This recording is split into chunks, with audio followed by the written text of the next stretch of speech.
Assalamualaikum warahmatullahi wabarakatuh. Anak-anakku sekalian, kita masuk ke hari Senin jam ketiga dan keempat. Itu adalah pelajaran seni budaya dan PLH.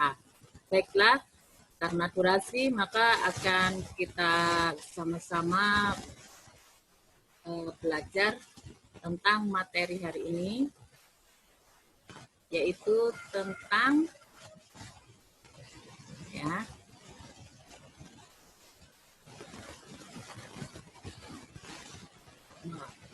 seni budaya bab ketiga.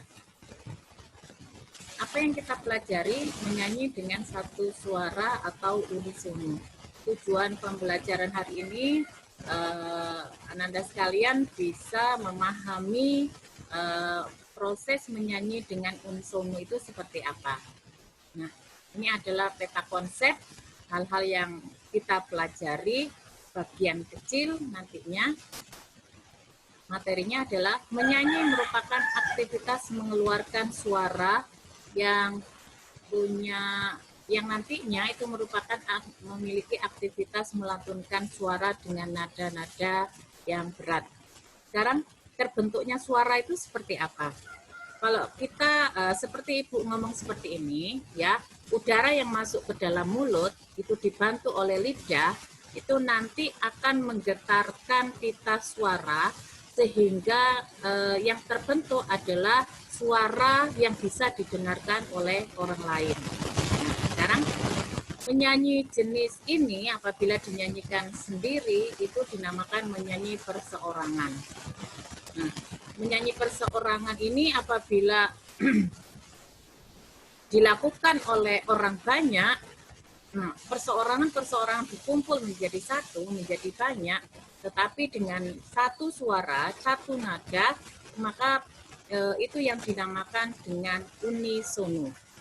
Nah, saat menyanyi unisono dibutuhkan kerjasama dan saling peduli sehingga ditimbulkan menjadi harmoni. Contohnya pada saat upacara bendera, satu kelas itu menyanyi Indonesia Raya. Indonesia Raya itu hanya satu suara saja. Kalau misalnya tidak mengikuti apa-apa dari dirijen, maka tidak akan terbentuk harmoni. Nah, misalnya ada lagu bisa dinyanyikan sendiri atau tidak, ya. Ibu nyanyikan tapi Ibu agak malu.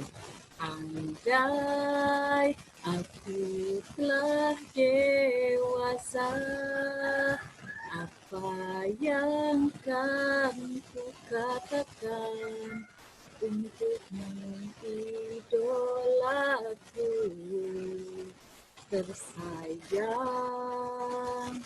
Pernah kamu dengar itu? Nah, apabila dinyanyikan oleh orang banyak, harus diikuti temponya, ya. Nah, sekarang bernyanyi unisono itu penyanyinya satu suara, melodinya juga satu suara, ya.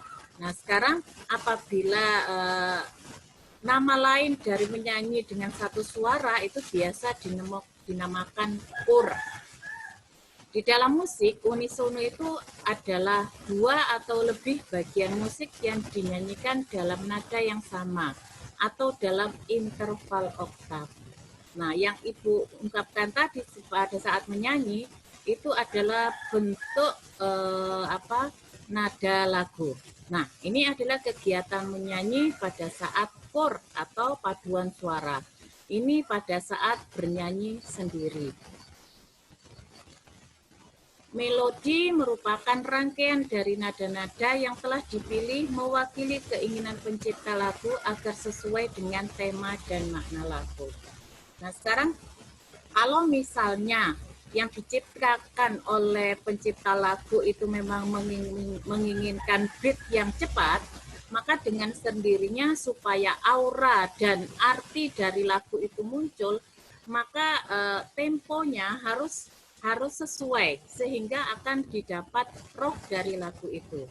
Nah, jadi antara paduan suara dengan menyanyi sendiri itu kurang lebih sama karena setiap lagu itu memiliki aura berbeda. Nah, sekarang ada jenis suara manusia. dibedakan menjadi 3 macam, yaitu suara perempuan dewasa, suara laki-laki dewasa, dan suara anak-anak. Suara perempuan dewasa itu dibagi menjadi 3, yaitu sopran yang nadanya tinggi, kemudian mezzo-sopran yang nadanya sedang, dan alto yang bernada rendah. Kalau suara laki-laki dewasa dibagi menjadi 3 juga, yaitu tenor yang bersuara tinggi, kemudian bariton bersuara sedang, bass bersuara rendah. Sedangkan suara anak-anak dibagi menjadi 2, yaitu suara tinggi dan suara rendah. Karena pita suaranya belum terbentuk dan hingga dibagi menjadi 2 bagian saja. Nah, ini adalah contoh pembagian suara pada satu kelompok musik, satu kelompok orang yang berkumpul menjadi satu, bisa dibagi nada suaranya menjadi suara tinggi, suara sedang maupun suara rendah. Nah, sekarang apa yang menyebabkan suara itu muncul? Kita harus berbalik lagi ke sistem pernapasan pada manusia, bahwa ketika udara masuk itu bisa melalui 2 tempat, yaitu melalui rongga hidung dan melalui mulut. Nah, terbentuknya suara itu apabila udara yang ada di dalam mulut itu dibantu oleh lidah menggetarkan pita suara, maka akan terbentuk suara. Nah, ini adalah urutan pernapasan. Apa hubungannya ini dengan menyanyi? Nah, lebih lanjut kita pelajari.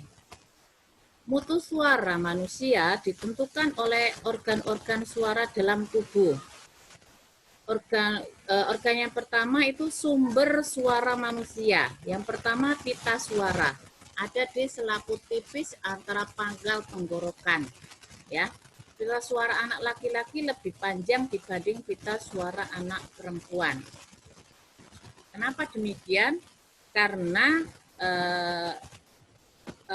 terbentuknya suara itu memang menunjukkan kebiasaan apa yang dilakukan pada saat kanak-kanak. Kemudian yang kedua adalah ruang resonansi, yaitu rongga tenggorokan, mulut, hidung, dan dada. Fungsi resonator adalah membantu getaran suara menjadi kuat. Yang ketiga, alat pernafasan yaitu paru-paru yang di dalamnya terdapat gelembung yang disebut bronki sebagai penampung suara.